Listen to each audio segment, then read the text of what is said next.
A poor girl sees her father unfairly arrested and receives help from a young billionaire. Years later, he loses everything and is falsely accused.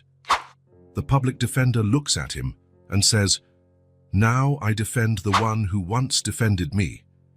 And he is left speechless. The sound of the sirens was a red and blue whirlwind that Anne would never forget. At 6 years old, clutching a teddy bear to her chest, she watched a scene she couldn't fully understand, but that made her heart pound as if it wanted to run away. "Daddy! Daddy!" The shout caught in her throat as the police officers pushed Thomas into the patrol car. The handcuffs gleamed under the morning light of fall, as cold as the fear now taking over her thoughts. Thomas turned his head one last time before the door shut. His eyes, always filled with bedtime stories to tell, now overflowed with a silent despair. "It's going to be all right, little one, I promise." But the promises of grown-ups seemed so fragile at that moment. The neighbor, Mrs. Peterson, gripped Anne's hand tightly, as if the girl might disappear at any moment. "Come on, honey. We have to go to the police station." The 12th Precinct Police Station was an old brick building that looked as though it swallowed people. Anne eyed the worn steps as she climbed them, hand in hand with Mrs. Peterson, each step heavier than the last. Inside, the smell of stale coffee and cheap disinfectant dominated everything. Loud voices, ringing phones, humming printers, a chaotic symphony that made her head hurt. A police officer in a dark blue uniform pointed to a wooden bench in the hallway. "Wait there, little one. Someone will take care of you soon." Mrs. Peterson hesitated. "I really need to get back to my kids. Will you be okay on your own for a while?" Anne nodded, even though she didn't know the answer. Adults always asked questions they didn't really want answered. The bench was hard and cold, as if it had spent the entire night outside. Anne's short legs barely touched the floor, swinging in mid-air like tiny pendulums. She hugged her teddy bear tighter and whispered into its fuzzy ear, "Mr. Buttons, I'm scared." The hours dragged on. People hurried past, none of them truly seeing the small girl on the oversized bench. Anne watched the doors open and close, swallowing and spitting out adults with serious expressions. Her stomach growled. Breakfast had been interrupted when the police knocked on the door. The bread with strawberry jam was still on the table when they hurried out, along with the half-finished glass of milk and the morning stories Thomas always told. A woman with her hair in a tight bun stopped briefly in front of her. "Are you Thomas Reed's daughter?" Anne nodded, her fingers clutching the worn arm of Mr. Buttons. "We called your aunt. She's on her way, but she lives out of town. It'll take a few hours." Anne didn't have an aunt. She had a godmother who lived far away but only called at Christmas. Maybe it was her, it didn't matter. What mattered was knowing, "Can I see my dad?" The woman straightened a few papers in her folder. "He's being processed now, dear. It's no place for kids." "What does processed mean?" "It's when... well, it's complicated. Just stay here quietly, okay?" And so, Anne went back to being invisible. The bench felt colder now, almost as if it were draining the warmth from her small body. A tear slid silently down her cheek, landing on Mr. Buttons's mended ear. "It's going to be all right," she repeated to the teddy bear, imitating her father's voice. "I promise." Another 2 hours passed. Anne's stomach grumbled loudly now. Her back ached from sitting on the hard bench, and her eyes burned from holding back tears. She had promised her father, the last time he was taken away, that she would be strong. "Big men don't cry over just anything," he used to say. Anne wasn't a big man, but she wanted to be as strong as one. That was when the main door opened, letting in a gust of autumn wind and a man who seemed out of place. Tall, wearing a suit that glimmered discreetly under the station's fluorescent lights, Paul Morrison walked as if the floor should be grateful for supporting him. His watch probably cost more than any officer's annual salary in that building. He paused briefly at reception, exchanged a few words with the sergeant, and continued down the hallway, his Italian leather briefcase swaying gently with each purposeful stride. That's when he saw Anne. Something about the image of the small girl on the oversized bench made him hesitate for a fraction of a second. Maybe it was the contrast between her worn red coat and the institutional grey of the walls. Or maybe it was the teddy bear missing an eye that she clung to, as if it were her last connection to a world that made sense. Anne didn't notice Paul immediately. She was busy counting the floor tiles, a pastime she had invented to distract herself from hunger and fear. 42, 43. Hello? The voice was different from all the others she had heard that day. It wasn't hurried like the officers, nor was it falsely sweet like the social workers. It was firm, but genuinely kind. Anne looked up. The tall man was standing in front of her, not fully crouched. His suit was too fine for that, but bent slightly. Are you here by yourself? Anne nodded, hugging Mr. Buttons. How long have you been waiting? She shrugged. She didn't know how to read clocks with hands, only digital ones. Since the sun was there, she pointed to the window, indicating a position very different from where the sun was now. Paul frowned, glancing around. The receptionist was busy on the phone. Two officers were animatedly discussing a basketball game. Nobody seemed to notice or care about the solitary little girl. Are you hungry? Before Anne could answer, her stomach did so for her, growling audibly. Her cheeks flushed. Paul smiled, not the professional smile he used in court, but something rarer and more genuine. Wait right here. I promise I'll be back in a minute. Anne nodded, though she didn't really believe him. Adults always promised to come back, like her mom had promised 3 years ago. Like the social workers promised every time. Like her dad promised there would be no more trouble. To her surprise, Paul actually returned. In his hands, a sandwich wrapped in paper and a small juice box with a straw. Sorry, the station cafeteria isn't exactly 5-star cuisine. Anne took the sandwich as if it were a precious treasure, unwrapping it carefully.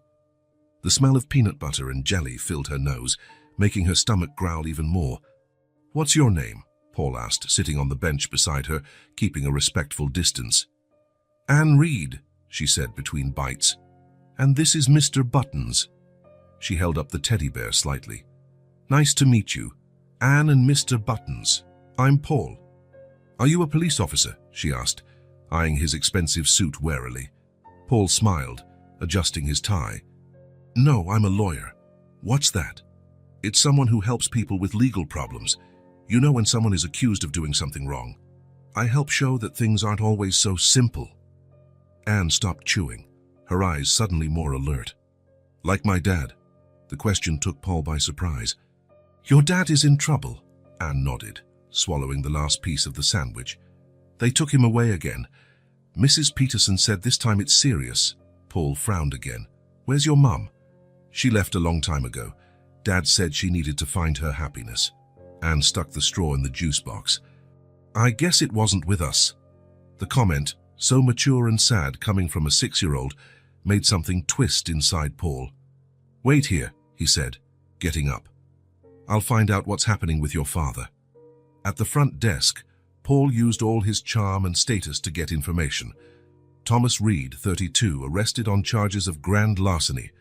He worked as a night watchman at a warehouse that was robbed. The evidence suggested an inside job. Cameras switched off at the exact time, alarms deactivated, detailed knowledge of the system. Who's representing him? Sergeant Donovan shrugged. No one yet. Probably a public defender. But with the evidence we have, well, it's a lost cause. Paul returned to the bench where Anne was now loudly slurping the last of her juice. She looked up, a small smear of jelly at the corner of her mouth. Your dad's name is Thomas Reed, right? He works as a night watchman. Anne nodded. At the big warehouse. He works nights so he can take me to school during the day. Her eyes filled with worry. They said he did something bad. Paul hesitated. How do you explain the concept of the presumption of innocence to a 6-year-old? Sometimes people think they know what happened, but they don't have the whole story, he explained gently. That's why everyone deserves someone to tell their side. Anne's green eyes, matching those of her father in the police records Paul had just seen, locked on him with a disconcerting intensity. Can you tell my dad's side? The question hung in the air between them. Paul Morrison was a corporate lawyer of the highest caliber. He made millions defending companies, not night watchmen accused of theft. His time was literally worth $1,000 an hour, and his schedule was always booked weeks in advance. Anne's silent crying was different from the typical overblown drama of children her age. It was contained, as if she already understood that showing pain wouldn't change anything. Her tears fell directly onto Mr. Buttons's worn fur, without sobs or screams, just an ancient sadness unfit for her few years of life. "No one else will help," she murmured, almost to herself. "He said this time would be different, but it never is." Paul felt something stir within him, something that years of Harvard and Wall Street had tried to suppress. Maybe it was the memory of his own father, a mechanic who died trying to give his son a chance he himself never had. Or maybe it was simply the absurdity of a child sitting alone on a cold bench for hours while adults decided her fate without even noticing her. "Anne," he said at last, his voice reclaiming the firmness that had made him famous in the courtroom. "I'm going to talk to your father." Her green eyes widened. "Really? Really? And then we'll figure this whole thing out." When Paul got up and walked to the main desk to inform them he would be representing Thomas Reed, he had no idea that this decision, made in a dull hallway under fluorescent lights in a suburban police station, would change not only the lives of Anne and Thomas, but also his own, in ways he could never have imagined. The bench was still cold, but Anne didn't feel it as much anymore. She watched Paul Morrison disappear behind the double doors leading to the interrogation rooms, and for the first time that day, she whispered to Mr. Buttons, "Maybe grown-ups' promises aren't always empty after all." Paul Morrison had never worked so hard on a case that paid exactly $0. His luxury office on the 20th floor had been turned into a command center for what his partners, not without a touch of irony, called the Lost Project. "You're wasting your time," said Richard, his oldest partner, leaning against the doorframe. "We're turning away clients who would pay fortunes while you kill yourself over a night watchman." Paul didn't take his eyes off the documents scattered across the table. "Are you done?" Richard sighed. "I just don't get it. There are hundreds of unfair cases out there. Why this one?" Paul finally looked up. The image of Anne, sitting alone on that cold bench, hadn't left him. "Because this one crossed my path." And the Suntech logistics warehouse was huge. Endless rows of shelves that nearly touched the ceiling, forklifts buzzing through narrow aisles, and a security system that, according to the prosecution, only an employee could have bypassed so precisely. Paul walked through the place for the third time that week, this time accompanied by the reluctant manager. "Mr. Morrison, I've shown you everything. The system was shut down at 2:17 a.m., exactly during Mr. Reed's patrol." Paul stopped in front of a control panel, and no one else had access to this panel. Only security staff and managers. But the panel logs fingerprints, and guess whose was the last one registered? Thomas's. Exactly. Paul studied the panel intently, and this record is infallible. The manager hesitated briefly. "It's the best on the market." "That's not what I asked." Thomas's apartment was small but clean and organized. Anne slept in the only bedroom, while her father used the couch in the living room. Paul noticed the child's drawings pinned to the fridge, the school books carefully stacked on the table, and a faded photo of Thomas with a woman who smiled, holding a baby Anne. "She left us when Anne was 3, Thomas explained, following Paul's gaze. "Said she wasn't ready to be a mother." Paul nodded. "Tell me about that night." Thomas sat down, running his hands over his tired face. "Like I've said 1,000 times, I did my usual rounds, checked doors, corridors, logged everything on the panels according to procedure. At 3:25, I heard a noise in the east sector. When I got there, I saw the loading door open and at least 2 men loading boxes into a van. I called for backup on the radio and tried to intervene, but they hit me from behind." "And when you woke up?" "I was handcuffed, and police were everywhere. They said I had disabled the system, that my fingerprint was on it." Paul jotted down a few notes. "Thomas, I need to know, do you have any enemies at the company? Anyone who hates you enough to set you up like this?" Thomas shook his head. "I'm not the most popular guy, but that's a stretch. What about money? Debts? I make enough to pay the rent and give Anne a decent life. There's not much left, but I don't owe anybody anything." Paul stood up. "One last question. Who covered your shift after you were arrested?" Judge Henderson's courtroom was imposing, lined with dark wood paneling and an atmosphere that could intimidate even the most seasoned lawyers. Paul straightened his tie as he waited. "Proceed, Mr. Morrison," said the judge when he entered. "I have 10 minutes." Paul got right to the point. "Your Honor, I'm requesting full access to Suntech's biometric system records, including all accesses in the last 6 months.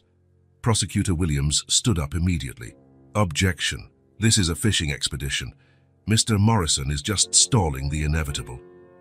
The judge looked at Paul over his glasses. "Mr. Morrison? Your Honor, I have reason to believe the system may have been compromised. Also, there's a crucial detail. Mr. Reed radioed to report the crime while he was allegedly committing it. Why would a criminal call for backup in the middle of his own crime?" Judge Henderson considered for a moment. "Request granted, Mr. Morrison. But don't test my patience." The week of the trial arrived faster than Paul would have liked. The case had drawn local media attention, not because of the defendant, but because of the billionaire lawyer defending a warehouse night watchman. In the courthouse hallway, Anne waited with a social worker.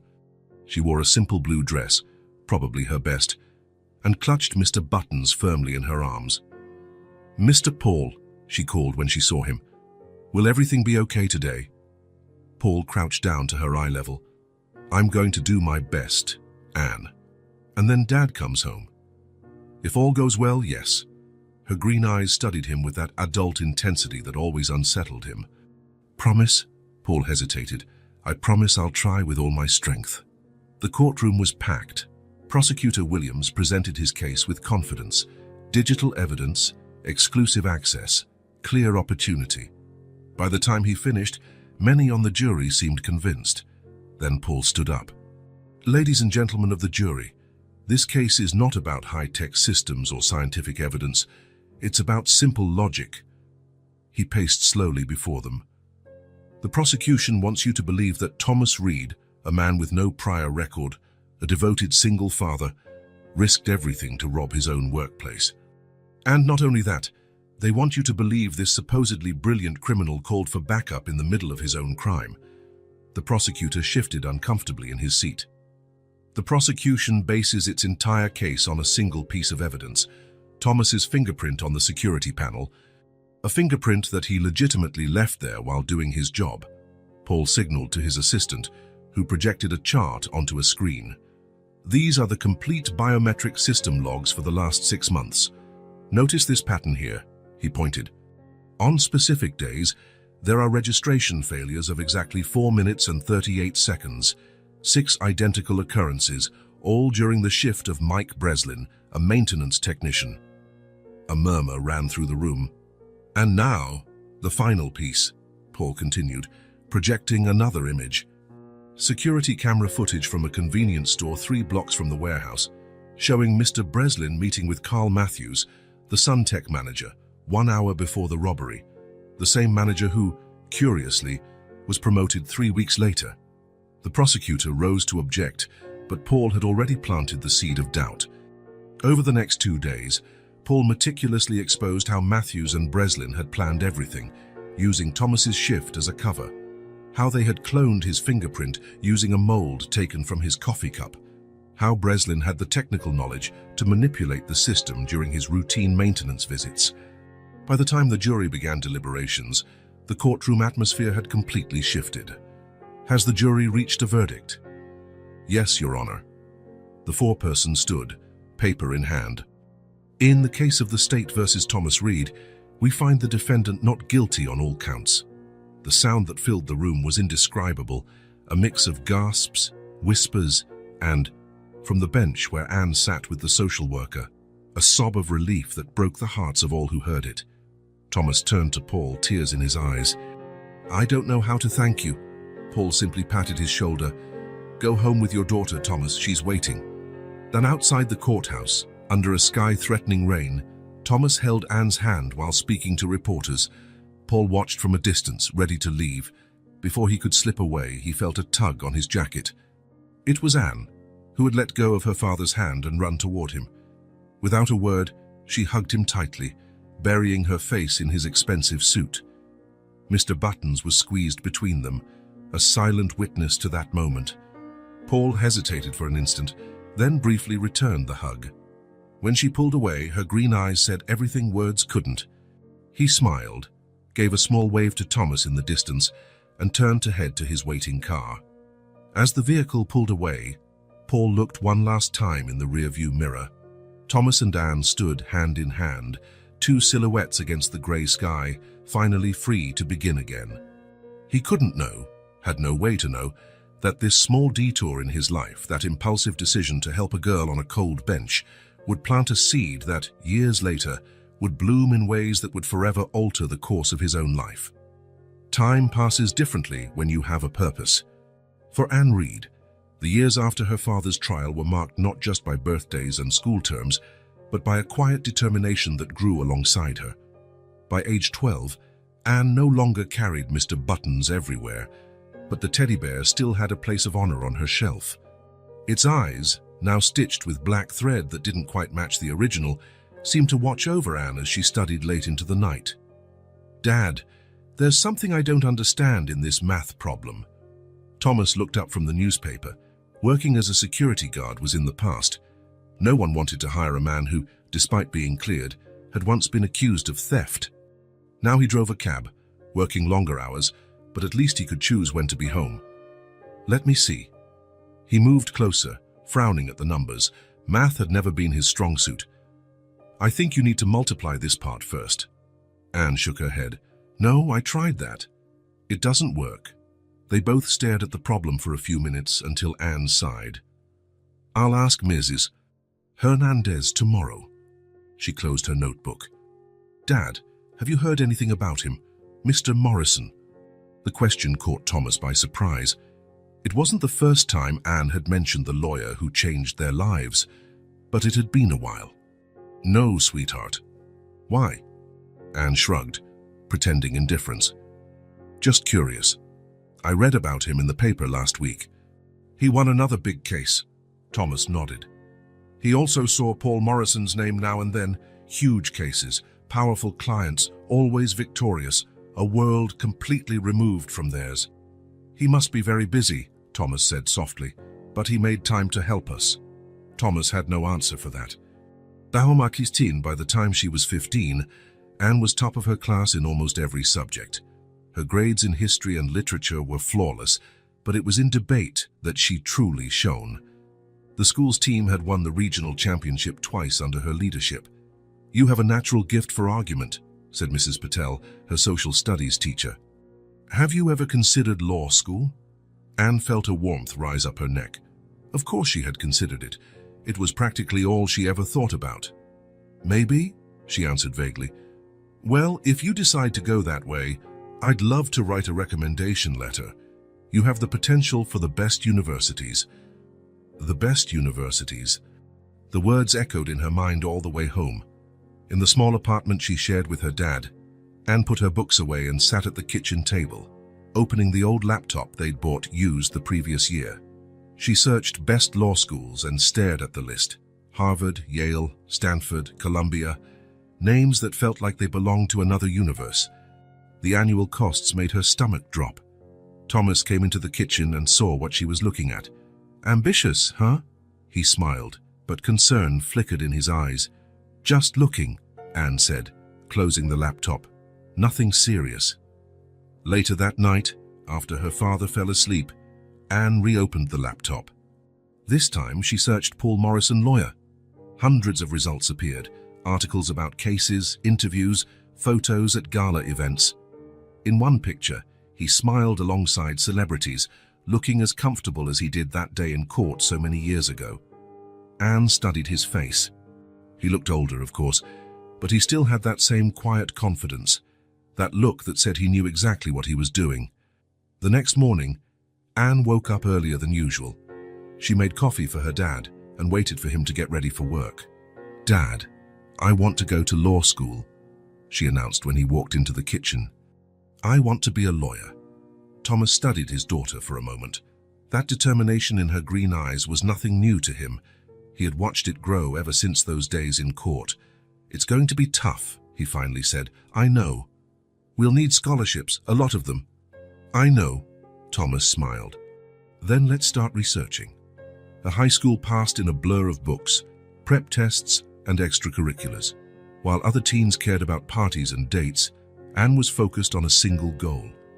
"You need to relax a bit," said Mia, her only close friend, as Anne turned down another Friday night outing. "There's more to life than studying." Anne smiled without looking up from her SAT prep book. "Maybe for you. What's that supposed to mean?" Anne closed the book, looking at her friend. "It means you have parents who can pay for your college. You don't need a full scholarship to chase your dreams."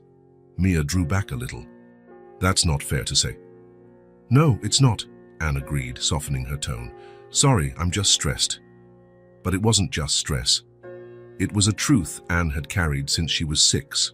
The world wasn't fair, and for people like her and her dad, the only way out was to work twice as hard. Acceptance letters started coming in her senior year. 5 reputable universities, all offering partial scholarships based on her outstanding academic record, but none covered enough. "We'll figure something out," Thomas insisted, though both knew that even with student loans, the cost would be overwhelming. Then on a rainy Tuesday, a different letter arrived. Thick paper, elegant logo, Columbia. Full Reed Morrison scholarship for law students with exceptional potential and a commitment to social justice. Anne read the letter 3 times before she could process it. Reed Morrison. That couldn't be a coincidence. "I didn't apply for this scholarship," she muttered, confused. Thomas took the letter with trembling hands. "He didn't forget," he whispered. Anne looked at her father, tears welling up. "You think?" Thomas nodded. "He must have followed your progress somehow. Or maybe he set up this scholarship years ago and your name popped up in the selection." Anne researched the scholarship that same night. It had existed for only 3 years and had supported only 6 students so far. There was no direct mention of Paul Morrison on the official page, only that it was funded by an anonymous donor and the Reed Foundation. Reed, her own last name. "How did he know?" Anne asked her father. "How did he know I wanted to study law?" Thomas smiled. "Maybe he didn't. Maybe he just wanted to give others what he gave you, a chance." Columbia was a world apart. Historic red brick buildings, endless libraries, and people who seemed born discussing international politics and legal theory. In the first days, Anne felt like an intruder. "Reed? I don't know any Judge Reed." "Are your parents lawyers?" a classmate asked during lunch, her drawl indicating generations of privilege. "No, my dad drives a cab." The silence that followed was telling. It wasn't outright hostility, but something perhaps worse, genuine surprise, as though they were face to face with an exotic animal at the zoo. "Oh," the classmate finally said. "How interesting." Anne could have shrunk back. She could have lied. Instead, she lifted her chin. "He's the most honest man I know. He was falsely accused of a crime and cleared by a lawyer who believed in him when nobody else did. That's why I'm here." The table fell silent again, but this time it was different. Some expressions showed genuine curiosity. "Which lawyer?" someone asked. Anne hesitated. She was never sure if she should mention the name, worried it might somehow tarnish the good deed he had done. "Paul Morrison," she finally said. A ripple of murmurs spread across the table. Of course they knew the name. Who in the legal world didn't? "Morrison took a pro bono case for your dad." "That doesn't sound—" "It's true," Anne interrupted. "I was there. I was 6, sitting on a cold bench at the station. He bought me a peanut butter sandwich." This time, the silence was one of respect. The first year of law school was notoriously brutal, but Anne was prepared. While classmates complained about the reading load, she devoured the texts with fierce enthusiasm. Every legal theory, every precedent, every argument was a tool she might someday use to help someone like her dad. Her fascination with criminal law was immediate and visceral. While others leaned toward more lucrative fields like corporate or intellectual property law, Anne knew her path from the start. "Public defense doesn't pay well," warned Professor Stewart during an advising session. "With your record, you could join any elite firm." "I'm not here for the money," Anne replied simply. The professor studied her for a moment. "A lot of first-year students say that by the 3rd years, when debts pile up and job offers roll in, the story changes." "I have no debt," Anne said. "I have a full scholarship." "The Reed Morrison—" The professor nodded. You know, I've never met anyone from that scholarship committee. It's almost like... Like what? Like it was created specifically for someone. For you, maybe. Anne felt her face grow warm. I don't know what you mean, but the idea lingered in her mind. If Paul Morrison really had created a scholarship in her name to ensure she could study law, why had he never contacted her? Why the anonymity? That spring, an internship opportunity arose at the New York Public Defender's Office. It was rare for a first-year student, but Anne applied anyway. To her surprise, she was accepted. Your application essay was impressive, said the attorney who interviewed her. You write like someone who understands what it means to be on the wrong side of the system. I do, Anne answered simply. The experience at the Public Defender's Office was transformative. Stacks of cases, limited resources, desperate clients, everything her classmates would consider a nightmare, was exactly where Anne felt most useful. Every small victory, every client who got a second chance, fueled her conviction. One afternoon, while organizing files, Anne found an old case. The name on the folder made her heart leap. Thomas Reed. It was the original file from her father's case, archived over a decade earlier. With trembling hands, Anne opened the folder. There were the documents Paul had gathered, handwritten notes in elegant script, meticulously planned defense strategies. On the last page, something caught her attention. A yellowed post-it note with a simple message. Remember, it's not about winning, it's about doing the right thing. P.M. Anne sat down, the file shaking in her hands. That note hadn't been written for her, but it felt like an answer to the question she'd carried for years. Why did he help? Not for fame, not for ego, not even out of pity. Simply because it was the right thing to do. By the end of the first year, Anne ranked among the top 5 students in her class. Her photo appeared in the law school newspaper as a diversity program success story. How does it feel to be one of the few low-income students at Columbia Law? Asked the campus paper reporter. Anne thought for a moment. Grateful for the opportunity, but also aware that I deserve to be here just as much as anyone else. And what are your plans after graduation? Public defense. I want to represent people who, like my father, find themselves in the wrong place at the wrong time, with no one to believe them. The reporter asked a few more questions about her journey and inspirations. Anne answered them all with clarity and determination. When the interview ended, the reporter hesitated. There's one more thing. It's not really for the article, but I've heard rumors about your scholarship. Is it true Paul Morrison created it specifically for you? Anne felt her stomach sink. I can't comment on that. Some say he's been following your career from a distance, that he keeps a file just on you. That would be strange, Anne replied curtly. So, you haven't had any contact with him since your dad's case? Anne grabbed her backpack, ready to end the conversation. Mr. Morrison did something extraordinary for my dad a long time ago. If he created a scholarship, whether for me or for other students, it just shows the kind of person he is. Now, if you'll excuse me, I have a test to study for. As she walked across campus, Anne mulled over the reporter's words. The idea that Paul Morrison might be watching her progress from afar was both comforting and unsettling. That night, alone in her dorm room, Anne picked up her phone. She had saved a number years ago, found among her father's case files. She had never dialed it before. Her fingers hovered over the keypad, but at the last moment, she stopped. What would she say? Thanks for the scholarship you may have set up for me. Why haven't you reached out? Some debts couldn't be paid with words. Some inspirations carried more power when left as memories. Anne put the phone away and returned to her books. Her path was clear. She would become the best lawyer possible, defending those who, like her father years ago, desperately needed someone to believe them. If one day her path crossed again with Paul Morrison, it wouldn't be as the little girl crying on a cold bench, nor as the student grateful for a scholarship. It would be as an equal, a lawyer who had learned the most important lesson not from books, but from real life.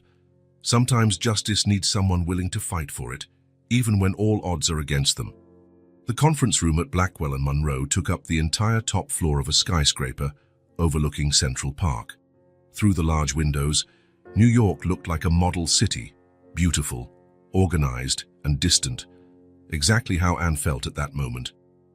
300 grand a year to start, said Richard Blackwell, a senior partner, sliding the proposal across the glass table. Annual bonuses, premium health plan, retirement fund, and of course the possibility of partnership in 5 years if you maintain your current performance. Anne looked at the document. The number seemed almost obscene. With that, she could pay for a decent apartment for her dad in a matter of months. She could clear the small debts they had accumulated over the years. She could finally breathe without the constant weight of financial insecurity. "It's a generous offer," she said, keeping her voice neutral. Caroline Monroe, the other senior partner, leaned forward. "Anne, let's be direct. You graduated from Columbia as class valedictorian. Your grades were exceptional and your internships impressive. We have 50 associates begging for this position, but we want you." "Why?" The question slipped out before Anne could stop it. The two partners exchanged quick looks. "Because you have something they don't teach at Harvard or Yale," Blackwell answered. "You have hunger, determination, you understand the real world." "And how do you know that?" Monroe smiled. "We research our candidates thoroughly. We know your story, your father, the case." Anne felt her stomach sink. Of course they knew. Her legal fairy tale had become almost an urban legend in law circles. The poor girl who was inspired by a famous lawyer and was now ready to conquer the world. "We need someone with your unique perspective," Blackwell continued. "It will help our image with certain clients. Diversity of experiences, you understand." Anne understood perfectly. She would be the firm's trophy, a living example that anyone could reach the top through hard work.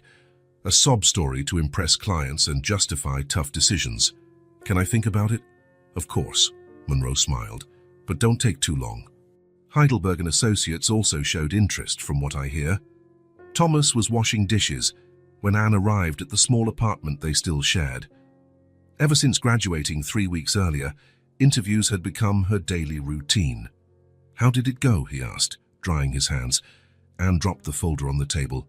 300,000. "Health plan, retirement." Thomas whistled softly. "Wow. Yeah. You don't look excited." Anne slumped into a chair, letting out a long sigh. "I'm not." Thomas sat across from her. His hair now had silver strands at the temples, and the lines around his eyes had deepened over the years. He still drove a cab, still worked too many hours, still worried constantly about bills. "What's bothering you?" Anne looked at her father. "They want to parade me around as some charity success project, the poor girl who made it." "Is that so bad?" "That's not why I studied so hard." Anne ran a hand through her hair. "Besides, I'd be defending big corporations against people like us." Thomas was silent for a moment. "You got other offers, right?" 5 in total. All similar. Anne nodded. More or less. Huge salaries, fancy offices, powerful clients. And the public defender's office. The question hung between them.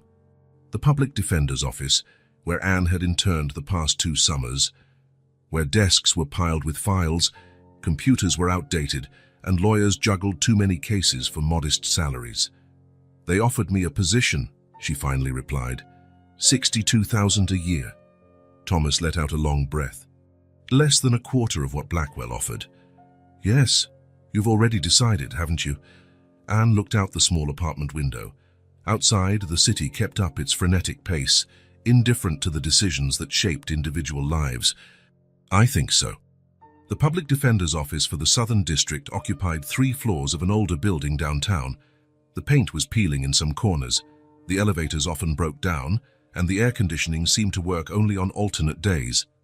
Director Grace Chen examined the documents Anne handed over, her reading glasses perched on the tip of her nose. "You know you could be earning 5 times more anywhere else, right?" Anne smiled. "I'm aware. And here you'll have 50 cases at once, clients who often miss their hearings and impatient judges." "I'm aware of that too." Grace removed her glasses, studying the young woman before her. "Why, Anne? With your resume, you could choose anywhere." Anne thought for a moment. She could talk about social justice, about giving back, about making a difference. All would be true, but not the whole truth. "When I was 6, I watched my dad get taken away in handcuffs for something he didn't do," she began. I sat alone on a cold bench at the police station for hours. Nobody saw me. It was like I was invisible. Grace listened in silence. Then a lawyer showed up who didn't need to be there, who had far more important clients waiting.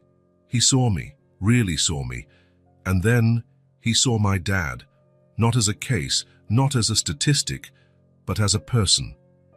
Anne paused, gathering her thoughts. I want to be for others what he was for us. I want people sitting on cold benches made invisible by the system to know that someone is fighting for them, even if it seems impossible, even if everyone says it's a lost cause. Grace observed her for a long moment, then smiled. Your desk is over there, she said, pointing to a cramped corner space. The files on the right are your new cases. Preliminary hearing tomorrow at 9 for the first one. The next evening, Anne entered the small apartment exhausted but energized in a way she hadn't felt since her law school days. She had spent 12 full hours reviewing cases, meeting clients, and preparing arguments. Thomas was in the living room, watching the news. His face lit up when he saw her. How was your first day? Anne dropped onto the couch beside him.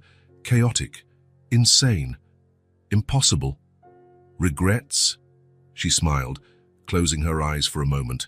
Not one bit. Thomas studied his daughter with quiet pride. The frightened girl who had once sat on a cold bench had vanished, replaced by this determined young woman who knew exactly what she wanted. You know, he said after a moment, sometimes I wonder what would have happened if Morrison hadn't shown up that day. Anne opened her eyes, staring at the peeling ceiling. Me too. But I guess it doesn't matter anymore. Why not? Because now it's my turn to show up for someone else. She turned to her dad, smiling. And that's what really matters. Thomas nodded, understanding. Anne had made her choice, not the easiest nor the most profitable, but the one that resonated with the deepest truth of who she was. While her father turned his attention back to the television, Anne closed her eyes again. Tomorrow would bring another day full of nearly impossible battles, limited resources, and people desperate for help, and she couldn't be more certain of her decision. Some choices define not just careers but souls, and Anne Reed had found hers. Rain battered the windows of the 50th floor office at Morrison & Winters and Associates. Paul Morrison watched droplets distort the city lights below. 27 years building this empire, 27 years of impossible cases, powerful clients, and memorable wins. Another whiskey, sir? Asked Marta, his assistant of almost 2 decades. Paul nodded without turning around. Thank you, Marta. You can head home afterward like you've stayed past your shift. You really shouldn't be here alone tonight. Not after... I'm fine, he interrupted gently. Just tired. Marta hesitated for a moment, then left the glass and exited quietly. Paul waited to hear the door close before picking up the whiskey. 18-year-old aged in oak barrels, smooth as silk, small luxuries he had grown used to over an extraordinary career. His phone buzzed for the 10th time that hour, probably more journalists, or maybe Lucas Winters, his main partner, with further explanations about the documents that had surfaced. Paul ignored the call and sat in his leather chair. On his desk lay a small stack of newspapers from the previous day, all with variations of the same headline. Scandal hits Morrison & Winters. Documents reveal possible fraud involving pension fund. That was only the beginning. 3 weeks earlier, everything had seemed normal. Paul had just won a high-profile case involving a pharmaceutical company. The legal press called him the Wizard for his near-supernatural ability to turn seemingly lost cases into resounding victories. We need to talk, said Lucas, entering his office without knocking. His usually impassive face showed signs of strain. Good morning to you too, Paul responded, not looking up from the documents he was reviewing. If it's about the Peterson case, I'm already... It's not about a case, Lucas interrupted. It's about the internal audit. That caught Paul's attention. The annual audit was a formality, a standard procedure check, never a cause for concern. Is there a problem? He asked, finally meeting his partner's gaze. Lucas shut the door and lowered his voice. They found irregularities in the firm's investment fund. What kind of irregularities? The kind that send people to prison, Paul frowned. As senior partner, he supervised general operations, But day-to-day financial management was Lucas and Jennifer's responsibility. They had insisted Paul focus on what he did best, winning impossible cases. "Show me," demanded Paul. Lucas hesitated. "It's not that simple. There are your signatures on documents you might not remember signing." "What are you talking about? I don't sign anything without reading it." "Remember that routine paperwork last year about restructuring the investment fund?" Paul tried to recall. There were so many documents, so many meetings. "Vaguely." "You said it was just bureaucracy." Well, Lucas looked away. Some additional pages may have been slipped in afterward. Realization hit Paul like a punch. "You forged my signature." "No, of course not." Lucas sounded genuinely offended. "You signed. You just didn't know exactly what you were signing." Paul stood, anger rising. "What did you do, Lucas?" "We diverted some investments. Nothing drastic. We just diversified into some alternative opportunities." "How much?" Lucas mumbled something inaudible. "How much?" Paul repeated, his voice sharp as steel. 87 million. The world seemed to tilt beneath Paul's feet. $87 million from the fund meant to secure employee pensions, pay health benefits, ensure the firm's future. Where did the money go? Lucas didn't answer immediately. Private investments. Some didn't pan out. How much was lost? Most of it. Paul sat down slowly, his mind racing. Who else knows? Right now, just the internal auditor, you, me, and Jennifer, but he's required to report it. Soon, everyone will know. In the following days, the storm gathered at frightening speed. What began as a rumor turned into a media hurricane. The perfect story. The renowned attorney Paul Morrison, defender of major corporations, involved in fraud against his own pension fund. At first, Paul thought he could set things straight. After all, he truly had no idea any of this was happening. But then came the documents, his signature clearly visible on papers outlining the scheme, his initials on every page of questionable investment plans, memos apparently written by him, approving suspicious transactions. They're forged, Paul insisted to Jeffrey, his personal lawyer and longtime friend. Jeffrey looked over the documents again. The forensic analysis says it's your signature, Paul, not forged. Real. I would never knowingly sign something like this. I believe you, but proving it, nearly impossible. Paul ran a hand over his face. Where are Lucas and Jennifer now? Jeffrey hesitated. Jennifer took a flight to the Cayman Islands yesterday. Lucas is sick and not answering calls. They left me as the scapegoat, Paul concluded. Seems like it. And they did a meticulous job. Every document is in your computer's digital files. There are emails that appear to have come from your personal account. This is insane. I can prove I wasn't even in the office on some of those dates. Yes, but what about all the other ones? Documents can be pre- or post-dated. You trusted them, Paul. You signed packets of documents without checking each page. They used that against you. Paul stared out the window again. So what now?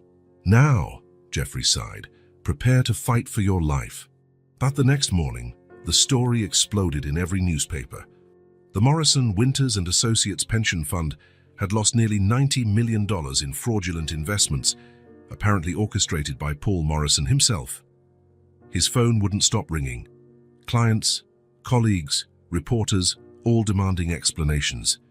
The biggest clients jumped ship almost instantly. Major corporations couldn't afford to be represented by a lawyer under fraud investigation. The shareholders in the Petrox case are withdrawing, Marta informed him, entering with a list. And NorthMed just called. They're terminating their contract. All of them? Paul asked in disbelief. All the major ones, yes. Some smaller clients haven't spoken yet, but Paul shook his head. It's only a matter of time.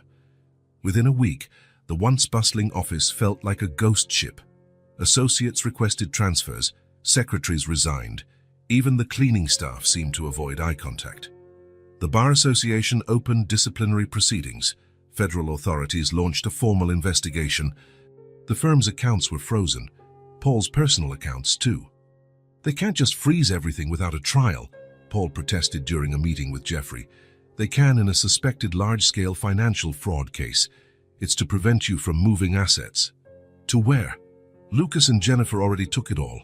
Jeffrey sighed. Not all. We still have some legal angles. But I need to be honest, Paul, things don't look good. Mr. Morrison, how do you respond to accusations that you knowingly diverted pension funds into high-risk investments? A reporter shouted, as Paul left the Bar Association building.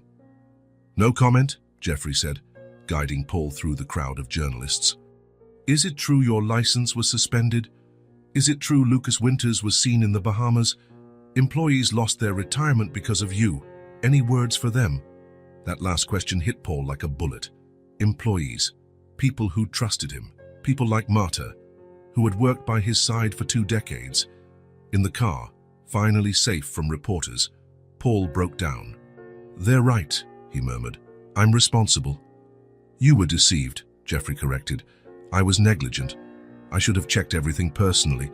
I should have monitored Lucas and Jennifer more closely. Those employees trusted me. Jeffrey had no response to that. 2 months after the first accusations, Paul's situation looked hopeless. The firm had imploded. Employees filed class actions. Clients demanded compensation for breach of contract. Then the final blow. Lucas Winters resurfaced, not in the Bahamas or a country without extradition, but in New York, at the FBI headquarters. He made a deal, Jeffrey explained, his face dark with worry. He'll testify against you. Pauline, sitting in his now half-empty apartment after selling artwork and antiques to cover immediate expenses, let out a humorless laugh. Against me? What could he possibly say? I knew nothing. He says you did know, that the whole thing was your idea, that he and Jennifer just followed your orders. Paul felt the blood drain from his face. That's absurd. Who would believe that? He has emails, Paul, meetings logged on your calendar, witnesses claiming they heard you talk about the investments. All fabricated. The whole thing is fabricated. Probably. But now it's his word against yours, and he has documents. You only have denials. The disciplinary hearing at the Bar Association was swift and ruthless. Paul's temporary suspension became a permanent revocation of his license to practice law. Decades of impeccable work, hundreds of cases won with ethics and skill, all erased with the stroke of a pen. I can appeal, Paul said, his voice lacking its usual conviction. You can, Jeffrey agreed. But first we have to deal with the criminal charges. Lucas's deal has made you the prime target. And Jennifer? No trace. Probably with a new name, a new face, somewhere with beaches and no extradition treaty. Paul looked out the window of his apartment. He had sold his luxury penthouse months ago. Now he lived in a modest 2-bedroom in a middle-class neighborhood. Still a privilege compared to many, but the beginning of a downfall that seemed endless. What happens now? He asked, more to himself than to Jeffrey. Now we prepare your criminal defense. But I have to be honest, it might involve pre-trial detention. Paul nodded slowly. That possibility had loomed for weeks. How long? Depends on the judge, but given the scale of the case and flight risk, it could be until the trial, which could take years. Yes. Paul took a deep breath. I need some time. To think. To prepare. Jeffrey patted his shoulder. Of course, I'll be here when you need me. But when Jeffrey left, Paul already knew he wouldn't call him again. He couldn't afford his fees. He could barely afford anything. 3 days later, the modest apartment was empty. Furniture sold. Clothes donated. Only a suitcase remained in the middle of the floor. Paul Morrison, age 56, looked around one last time. The man in the hallway mirror scarcely resembled the confident lawyer who had once ruled courtrooms. Grey hair disheveled, dark circles under his eyes, an unkempt beard, shoulders weighed down by accusations he couldn't refute. His phone rang. It was Jeffrey, probably worried after days with no contact. Paul let it go to voicemail. There was nothing to say. In his pocket, he had the last $1,000 he could scrape together. Enough for a few weeks in a cheap hotel, maybe. After that, he didn't know. What he did know was that soon the authorities would come with a warrant. Lucas had completed his act of betrayal, presenting new evidence of Paul's supposed orchestration of the scheme. As he left, Paul set an envelope addressed to Jeffrey on the table. Inside was a letter. I'm not running from justice. I'm looking for it. I will find proof of my innocence, no matter how long it takes. Don't look for me. When I have what I need, I'll return. It was a promise almost impossible to keep. How do you prove you didn't know something? How do you expose such meticulous forgeries? How do you fight enemies who know every detail of your life, every habit, every weakness? Paul had no answers. He only had the absolute conviction of his innocence and a desperate determination not to spend years in prison awaiting trial for crimes he did not commit. He closed the apartment door for the last time. In the elevator, he avoided looking at his reflection. In the lobby, he kept his head down. On the street, he walked aimlessly, just another anonymous man in the crowd of New York City. The rain began to fall, thin and cold. Paul turned up his collar, clutching his worn suitcase. Somewhere in this city were answers.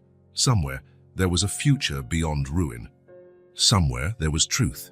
And as he walked through the rain, the man once called a giant of American law felt smaller and more vulnerable than he had ever thought possible. As small as a child sitting alone on a cold bench at a police station years ago. 6 months later, Paul Morrison's name had faded from the headlines. Occasionally it popped up in articles about the biggest legal scandal of the decade, or in analyses of the downfall of the powerful. But the man himself had become a ghost. The grey-bearded man who walked into the public defender's office one Monday morning looked like just another desperate client. Tired eyes, clothes clean but worn, the kind of person society had discarded. "I need help," he told the receptionist, his voice rough from disuse. "I'm being charged with something I didn't do." "Name?" she asked without lifting her eyes from the form. He hesitated for just a second. "Paul Morrison." The woman kept typing for a moment, then stopped abruptly. Her gaze rose slowly, examining the man with new attention. "Morrison? The lawyer?" Paul nodded slightly. "I thought you left the country. As you can see, I haven't." The receptionist seemed unsure how to proceed. "You need to fill out this form. Someone will see you shortly." Paul took the form and a pen. He sat on a hard plastic bench in the corner of the waiting room. The questions were simple, direct. Name, address, income. At the address field, he paused. He hadn't had one for months. Finally, he wrote down the name of a shelter where he'd been able to get a temporary bed. In the income field, he wrote 0. When he finished, he handed the form back to the receptionist, who scanned it quickly. "Please wait. A public defender will be with you soon." Paul nodded and returned to the hard bench. He looked around the plain room. Faded posters about legal rights, people waiting, some anxious, others resigned. In another time, another life, he would walk through places like this as a celebrity.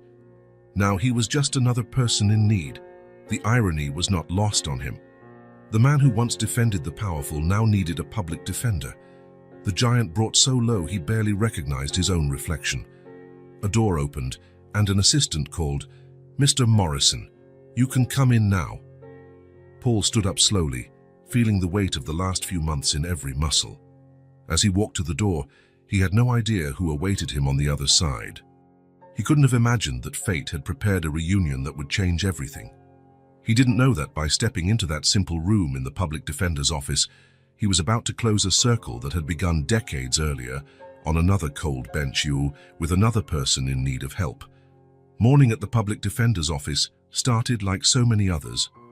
Anne arrived at 7 Dils, an hour before the official start, with a large coffee and the determination of someone who chose to be there.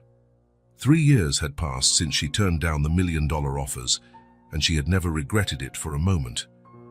The building was quiet at that hour. Only the janitor and a few lawyers as dedicated as she was occupied the corridors. Anne liked this moment. It gave her time to gather her thoughts before the daily chaos began. Her cubicle was small but organized. Photos of her father smiling, now fully gray-haired, occupied one corner of the desk. Next to them, a worn teddy bear, eyes different from each other, visible patches, stood as a silent reminder of where everything started. "Morning, warrior," said Grace Chen, walking by with a stack of folders. After 3 years, the director had become both mentor and friend. "Ready for another battle?" Anne smiled, raising her mug. "Always." Grace set 3 folders on her desk. 2 are new. The third is a complex case that came in last night. I thought of who could take it, and your name was the first that came to mind. Complex How, a former big shot who fell from grace, accused of large-scale fraud, says he was framed. Anne felt a small tingle of interest. She loved challenges, especially when they involved people the system had already written off. Thanks for your confidence.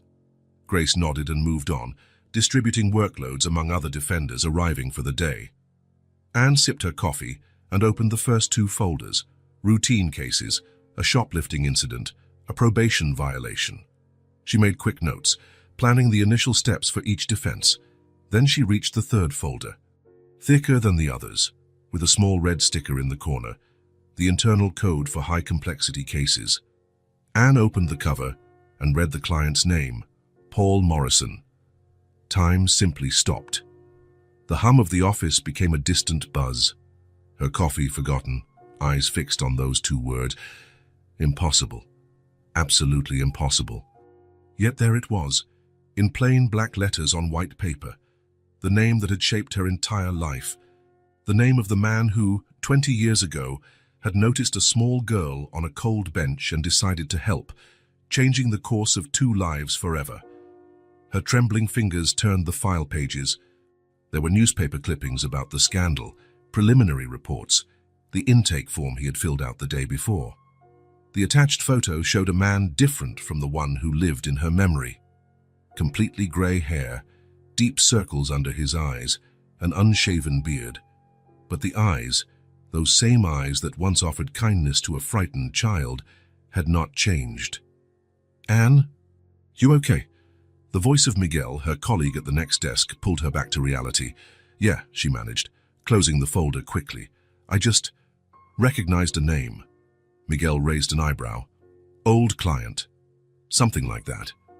Anne stood abruptly, folder in hand, and walked to the restroom. She locked herself in a stall and took several deep breaths, trying to calm the whirlwind in her chest. Paul Morrison, the legendary lawyer, the man who inspired her entire career, the reason she was here, in this very office, doing this very job. And now he needed her. Years ago, she obsessively followed news about the scandal. She read every article, every analysis, every speculation. At the time, when Paul Morrison's name appeared linked to fraud, Anne refused to believe it. Not the man she'd met, not the lawyer who had fought for her father when no one else believed him. When he disappeared, newspapers speculated he'd fled to some tax haven. Anne never believed that either. Something was deeply wrong with that whole story, and now, as if in a poorly written novel, he'd reappeared in her life, in need of exactly what he had once offered, someone to believe him when no one else would. Anne left the restroom with determined steps and went straight to Grace's office. The Morrison case, she said without preamble, I want to take it personally. Grace looked up from her computer, surprised. I was going to assign it to you anyway. No, I want to handle it alone. No assistants, no interns. Grace frowned. That's unusual. Do you know the client? Anne hesitated. She could easily say no, take the case, and move on. But lying to Grace felt wrong. Yes, she admitted. Or rather, I did, a long time ago. Oh. Grace leaned back in her chair. How?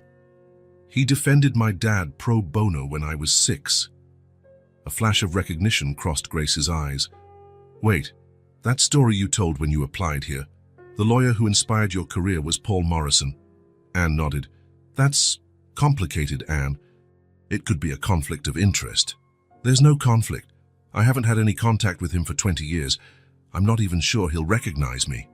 Grace considered for a moment. Why do you want this case so badly?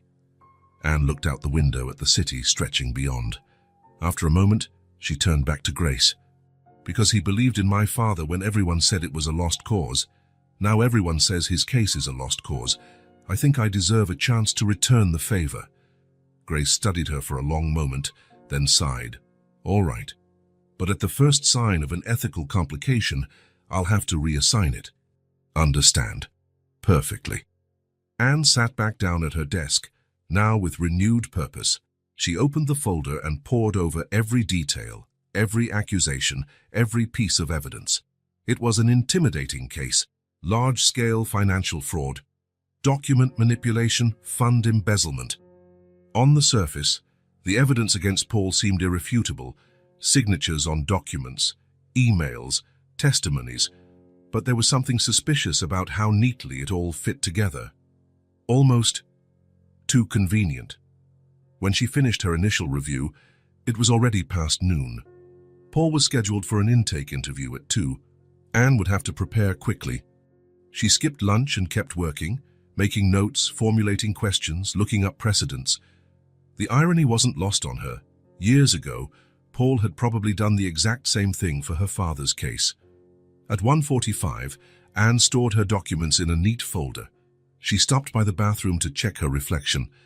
In the mirror, she saw a 26-year-old woman with dark hair pinned in a simple bun, green eyes brimming with resolve, professional, competent, no trace of the frightened 6-year-old from 2 decades prior. She took a deep breath again. "You can do this," she murmured at her reflection. Interview room 3 was the smallest and oldest in the defender's office. Faded beige walls, a metal table with a laminate top, 2 uncomfortable chairs. No frills, no comforts, just the essentials for vital work. Anne arrived a few minutes early, organized her documents on the table, and waited. At exactly 2 o'clock, she heard a knock on the door. "Come in," she called, keeping her voice steady. The door opened, and there he was, Paul Morrison, thinner than the recent photos, older than her memories. He wore worn dress pants and a plain white shirt, no tie. His face showed the fatigue of someone carrying a massive weight for too long. "Good afternoon," he said politely, sitting in the chair she indicated. "Thank you for seeing me." There was no sign of recognition in his eyes. For him, she was just another overworked public defender, young and possibly skeptical of his innocence. "Mr. Morrison," Anne began, keeping her tone neutral. "I'm Anne Reed, and I've been assigned to your case." She watched his face carefully, looking for any reaction to her name. There was none. 20 years was a long time, and Reed was hardly uncommon. The man in front of her was too worried about his own future to connect distant dots. "Before we start," Anne continued, "I'd like you to tell me your version of events, in your own words." Paul straightened in his chair. For a moment, a flicker of the legendary lawyer shone in his eyes. "I was set up by my partners, Lucas Winters and Jennifer Thorne. They diverted funds, forged my signature on documents, planted digital evidence in my systems, and then vanished with the money, leaving me to take the blame." His voice was controlled, but Anne could hear the desperation beneath the surface, the desperation of someone who had repeated the same story countless times, only to be met with disbelief. "What brought you to the public defender's office? As far as I know, Mr. Morrison, you could hire private counsel." A sad smile appeared on his face. "Not anymore. My assets are frozen. My reputation is destroyed. My old friends won't take my calls. I sold everything I could to survive these past months, but now..." He gestured vaguely. "Now I'm here." Anne nodded, making notes. "I understand you disappeared for several months." "I didn't disappear. I just needed time. To find evidence. To understand how they tricked me so completely." "Did you find anything?" Paul hesitated. "Not exactly, but I found some leads.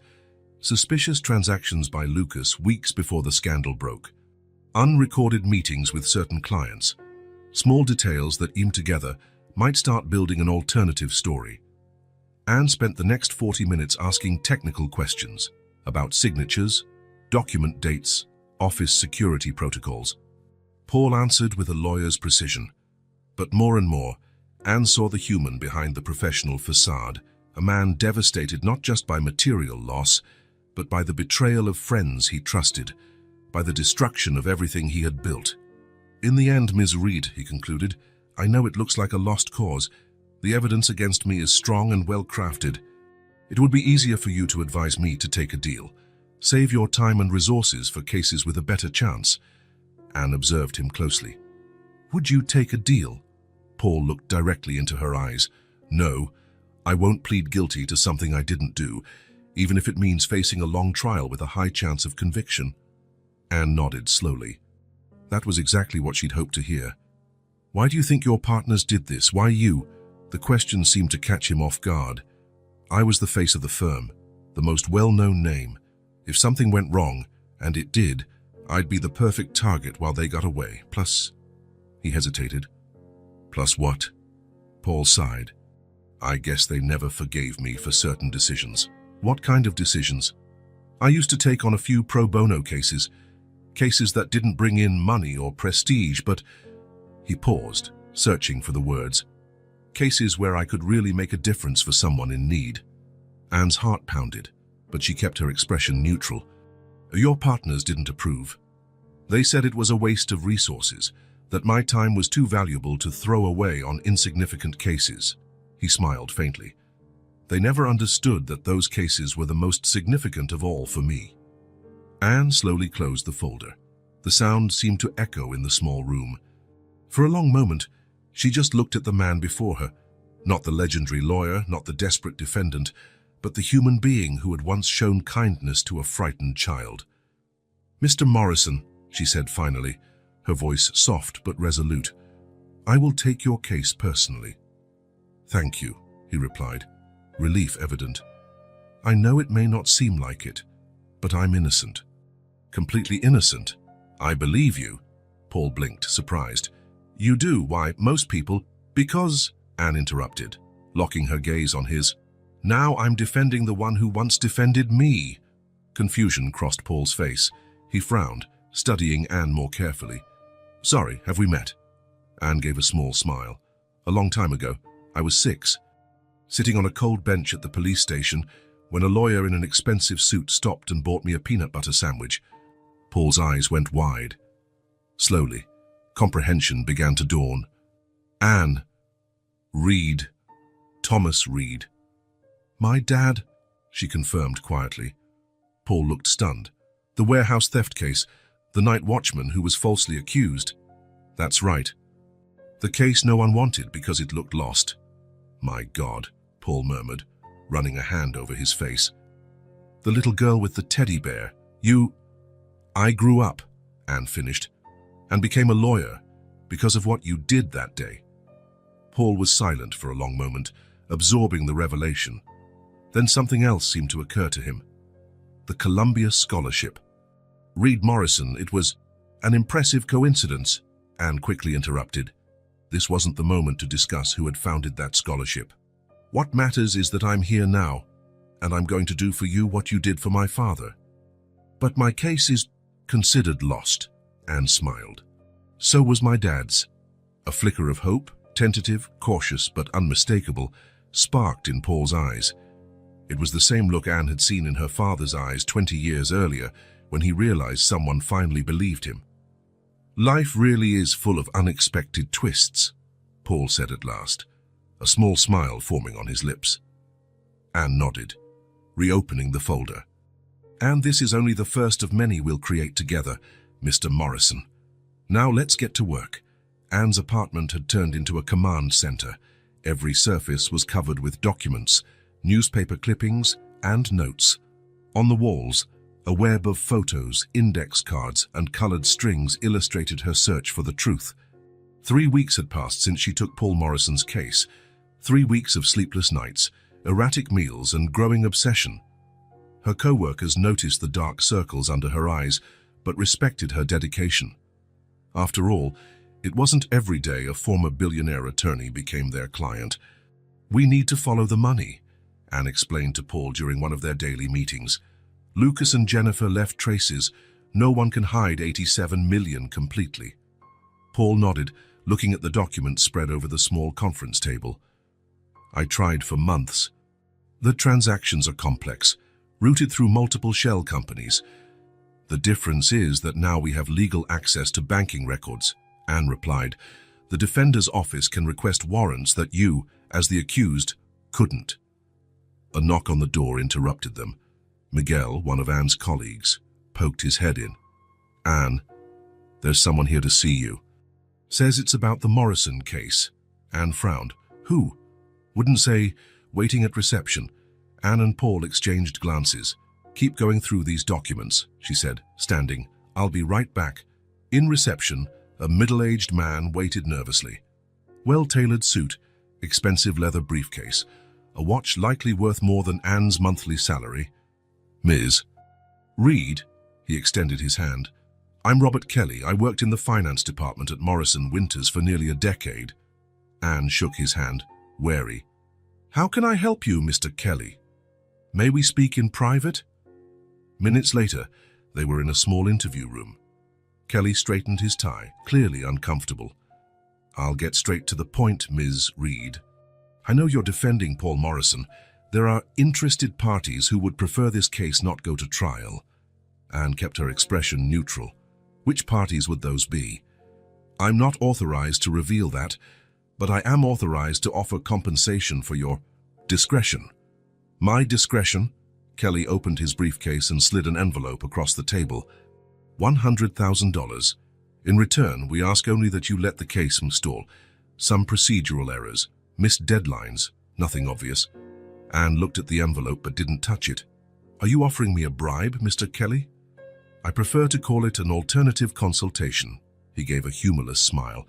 Think carefully, Ms. Reed. Your salary at the defender's office barely pays the bills. With this money, you could help your father retire comfortably.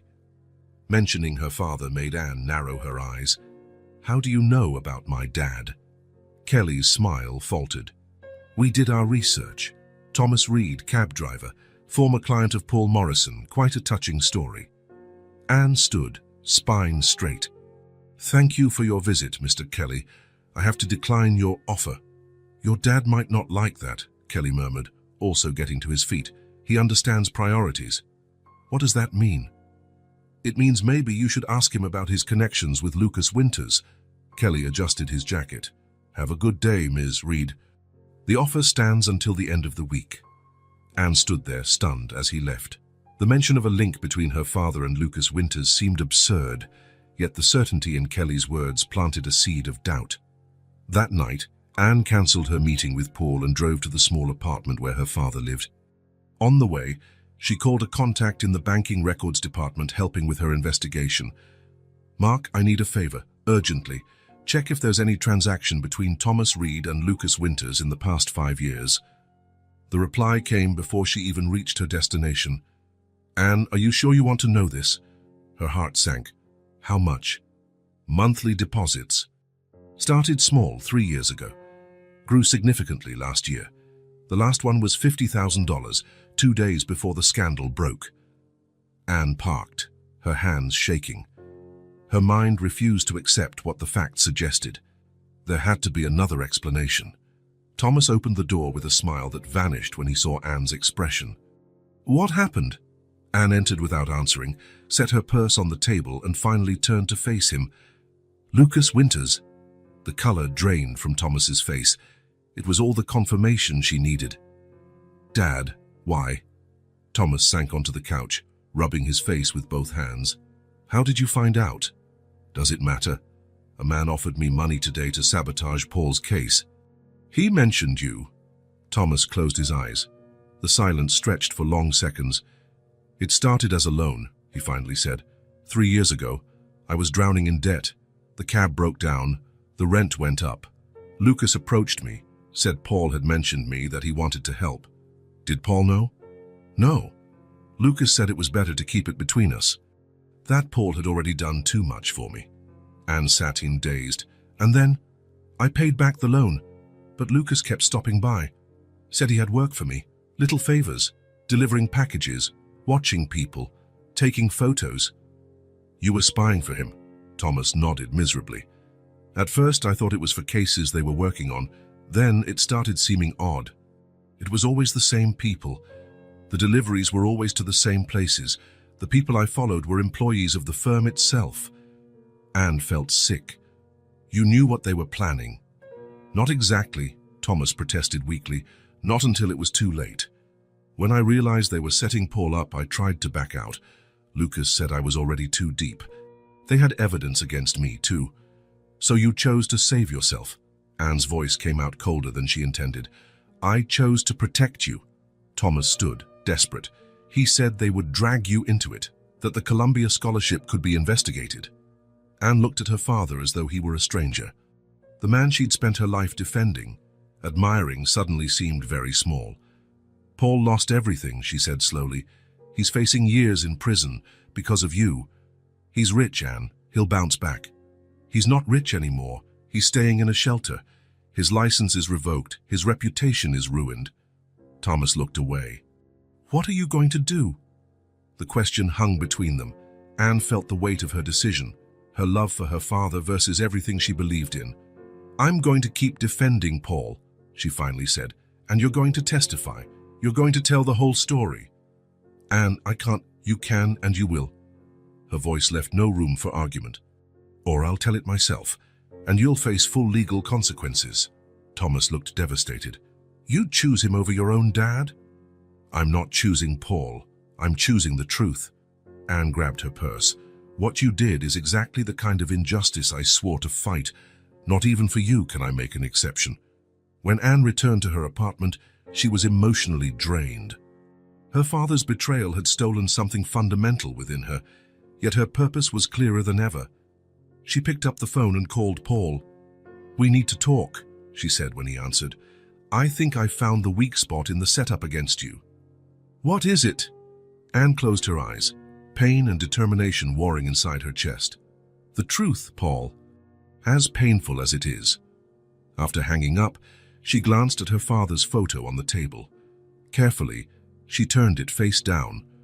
The road ahead would be the hardest of her life, destroying the image of the man she loved to save the man who had inspired her. But truth offered no alternatives. Justice provided no shortcuts. Sometimes the price of integrity is losing what we hold most dear. Anne was willing to pay it. The federal court for the Southern District of New York was an imposing building, neoclassical columns, marble steps, symbols of justice carved in stone. A place where power and law converged, where lives were decided under the blind gaze of Lady Justice. That morning, a line formed early at the entrance. Reporters, curious onlookers, law students, all drawn by the year's most talked-about trial. The Morrison case had risen from the ashes, turning from a seemingly solved financial scandal into a potential spectacular judicial mistake. "How do you feel today?" asked Mark, one of the few public defenders Anne had allowed to help with preparations. They stood in a small conference room, reserved for the defense. Anne adjusted her folder, checking the documents for the 10th time that morning. Ready? It was half true. Technically, she was more prepared than she'd ever been for any case. Each argument polished, every piece of evidence organized, every witness prepped. But emotionally, she felt as if she were about to jump off a cliff without knowing how deep the water was. The door opened and Paul entered, accompanied by a court officer. He wore a simple but decent suit, not the designer suits that once were his trademark, but something respectful enough for the courtroom. His face showed the strain of recent months, but there was a renewed spark in his eyes. "Morning," he said, more to Anne than to Mark. "You ready?" Anne asked. Paul nodded. "As ready as possible, considering I'm about to face my former partner and—" he hesitated. "And your father." Thomas Reed would be the key witness that day. In the 2 months since Anne learned of his involvement, she had worked with him to ensure he testified fully in exchange for partial immunity. Her relationship with her father was fragile but not entirely broken, just transformed into something new and undefined. "He'll do the right thing," Anne said, with more certainty than she felt. A court officer knocked on the door. "5 minutes, Ms. Reed." Anne took a deep breath and closed her folder. "Let's go." Courtroom 12 rarely saw this level of turnout. All seats were taken, people stood against the walls, reporters clutched notepads, expressions tense with anticipation. As Anne entered, followed by Paul, a wave of murmurs swept the room. The young public defender and the ex-billionaire attorney, an unlikely duo that had shaken the legal system in recent weeks, with surprising motions and unexpected evidence. Across the aisle, the prosecution team looked less confident than they had at the trial's start. Lead prosecutor Daniel Hoffman spoke in low tones with his assistants, shuffling papers nervously. "All rise for the Honorable Judge Miranda Coleman," announced the bailiff. Judge Coleman, known for her rigorous impartiality and low tolerance for stalling tactics, entered with measured steps. At 62, with perfectly styled grey hair and a piercing gaze behind rectangular glasses, she commanded immediate respect. "You may be seated," she said, taking her seat. "We're here for the continuation of the United States v. Paul Morrison. I understand the defense has new elements to present." Anne stood. "Yes, Your Honor. The defense calls Thomas Reed." Another stir ran through the courtroom as Thomas entered. He didn't look at Anne or Paul, keeping his eyes fixed on a distant point ahead. Seated at the witness stand, he seemed to have aged a decade since Anne last saw him. After being sworn in, Anne approached. This was the hardest moment of her career, questioning her own father, exposing his actions, all for a greater truth. "Mr. Reed, please tell the court how you first met Mr. Morrison." Thomas cleared his throat. "He defended me more than 20 years ago. I was falsely accused of taking part in a robbery. And what was the outcome of that case? I was found not guilty, thanks to him." Thomas nodded toward Paul. "After that case, did you maintain contact with Mr. Morrison?" "No, not directly." Anne proceeded methodically, establishing the timeline. How much years later, Lucas Winters approached Thomas offering financial assistance. How the small favors escalated into corporate espionage. How Thomas gradually found himself trapped in a web he couldn't escape. "Mr. Reed," Anne continued, keeping her voice steady, "did you knowingly participate in the plan to frame Paul Morrison in the firm's fund diversion?" Thomas looked briefly at Paul, then at Anne.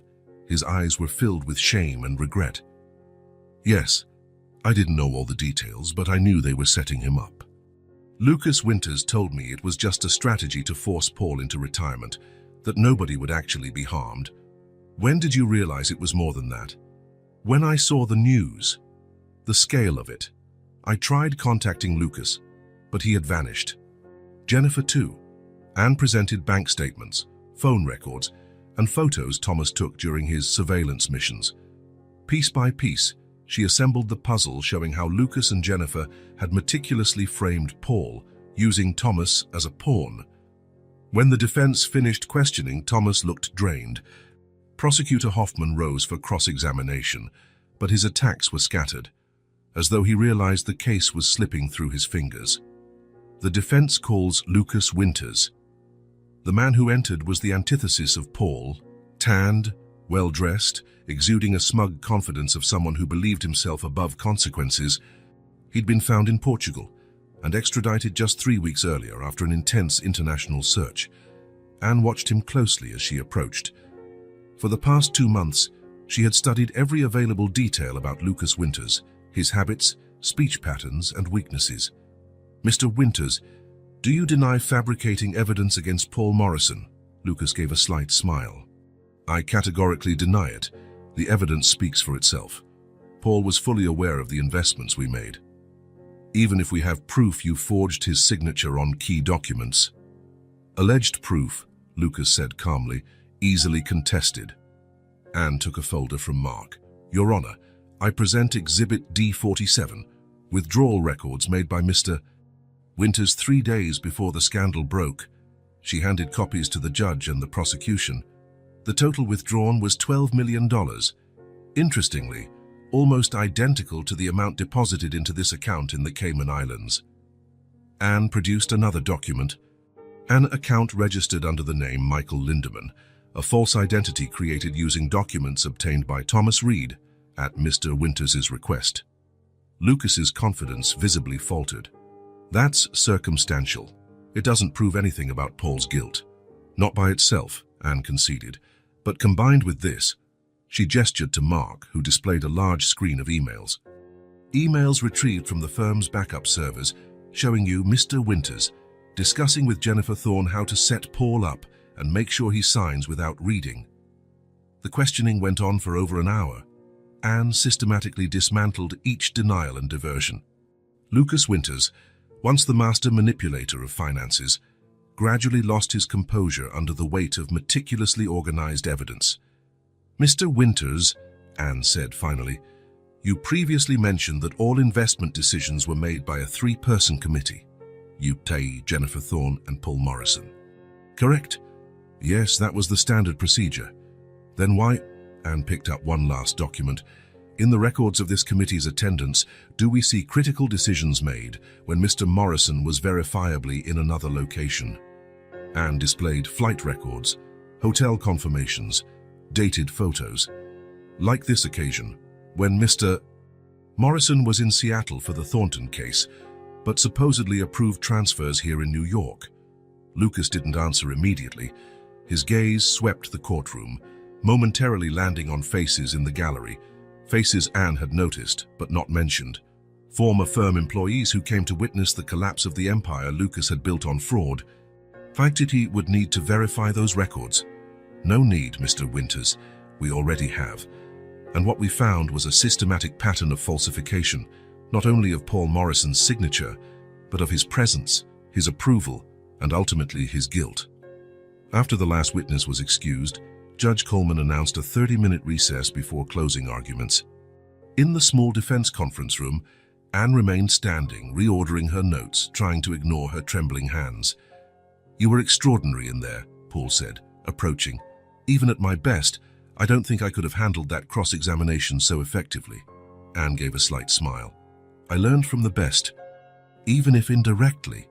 She looked toward where her father was sitting, in the back of the courtroom after his testimony. Thomas kept his eyes down, avoiding contact with anyone. The cost of his redemption had been high.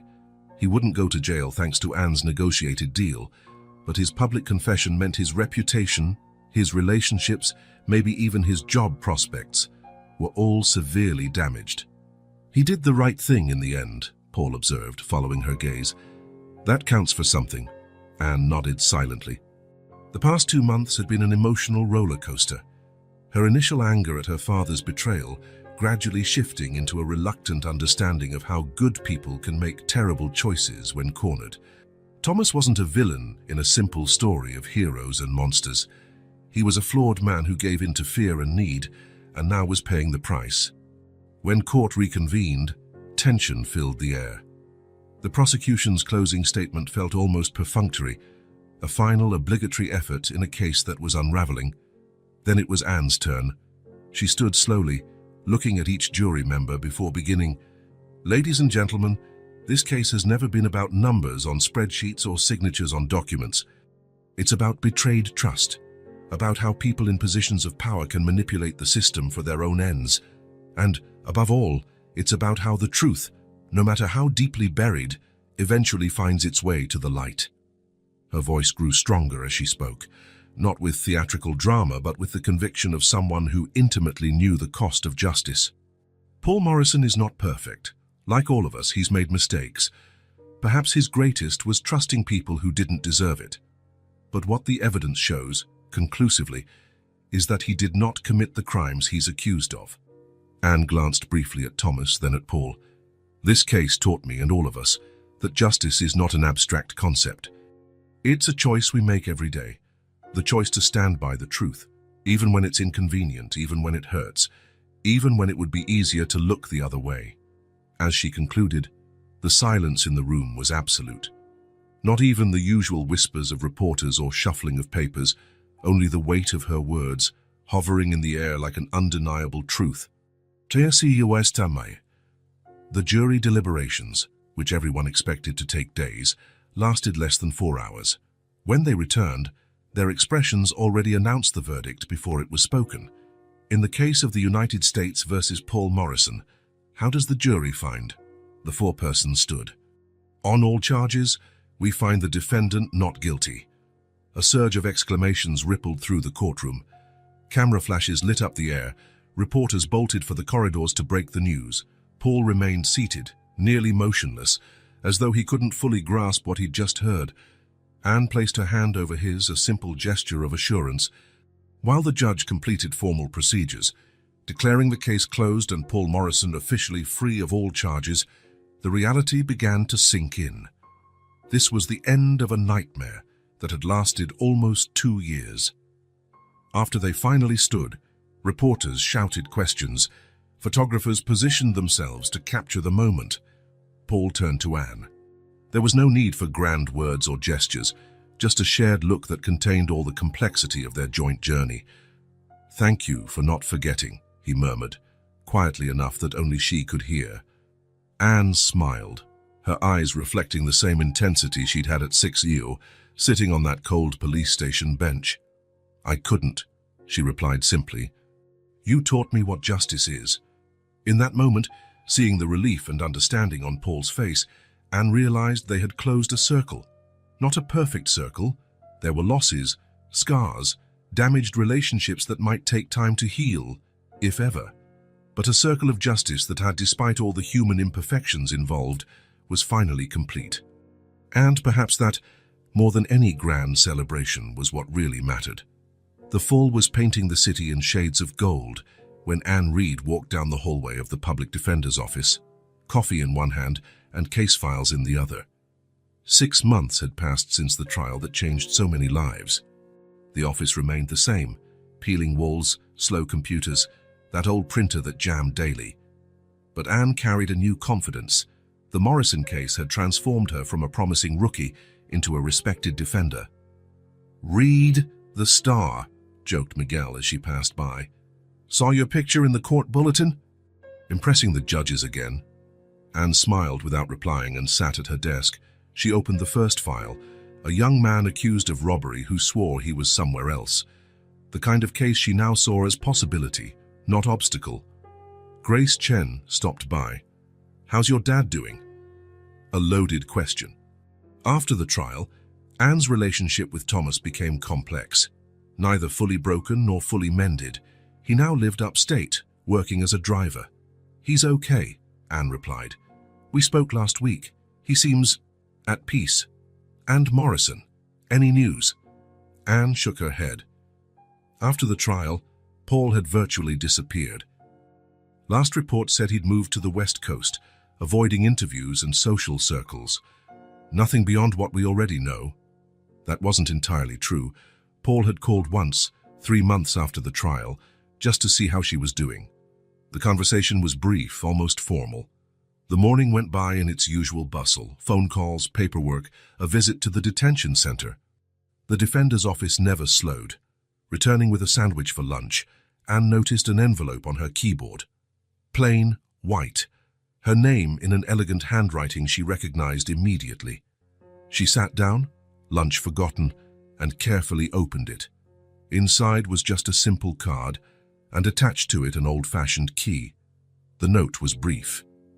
"Your gesture changed everything. Thank you for reminding me who I used to be." No signature, but it didn't need one.